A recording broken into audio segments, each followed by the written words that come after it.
তো আজকে আমাদের যাত্রা শুরু হলো রথ নিয়ে। হাতে মিষ্টির বাক্স আর ফুল নিয়ে আমি এগোলাম। রথে কোনো ঠাকুর এখনো পর্যন্ত নেই। আমাদের কমিউনিটিতে গিয়ে কালেক্ট করব ওখানে মহুয়াদির কাছ থেকে ঠাকুর, তারপর সকলে মিলে আমরা রথ চালাবো।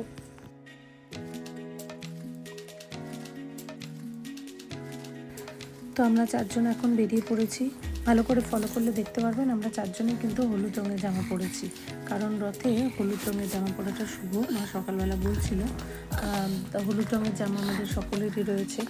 আমারটা সম্পূর্ণ হলুদ না হলেও হলুদের ছোঁয়া আছে, তাই জন্যই পরেছি। আমাদের বাড়ির থেকে 2-4টে বাড়ির পরে গিয়ে একটা সুন্দর জায়গা আছে আমাদের কমিউনিটির মধ্যে, পুরো গাছগাছালিতে ভর্তি। সেখানে ওয়েট করছিলাম আমরা। এর মধ্যে আমাদের রথের ঠাকুর চলে এসেছে। দেখো খুবই ছোট্ট, কিন্তু এত সুন্দর জগন্নাথ দেবটা।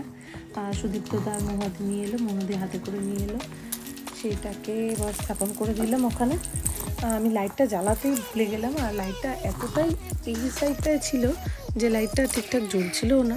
তারপরে দেখলাম আরও দুটো রথ পাশাপাশি এসে দাঁড়ালো, মানে পুরো যেন একেবারে রথের মেলা বসে গেছে। মানে একটা রথ ছিল ইয়াশিকাদের বাড়ির তরফ থেকে, আর একটা রথ ঈশান তৈরি করে নিয়ে এলো, আর একটা রথ আতা তৈরি করে নিয়ে এলো। টোটাল 3টে রথ।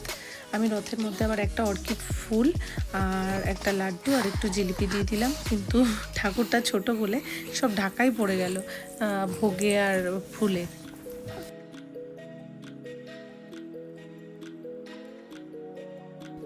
মোটামুটি প্রায় অর্ধেক লোক এসে জমায়েত হয়েছে, আর কিছু লোক এখনও বাকি রয়েছে। তারা কিছু না কিছু বানিয়ে বা কিনে নিয়ে আসার প্ল্যান করেছিল, তাই জন্য তারাও আসছে সব আস্তে আস্তে।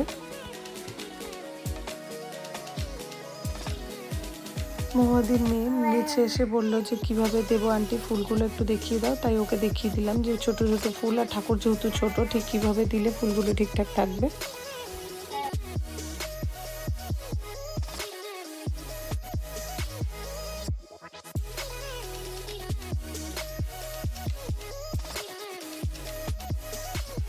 সব কিছু নিয়ে গেলেও আমরা কিন্তু মোমবাতি নিয়ে যেতে সকলেই ভুলে গেছি, আর জলের গ্লাসও ভুলে গেছিলাম।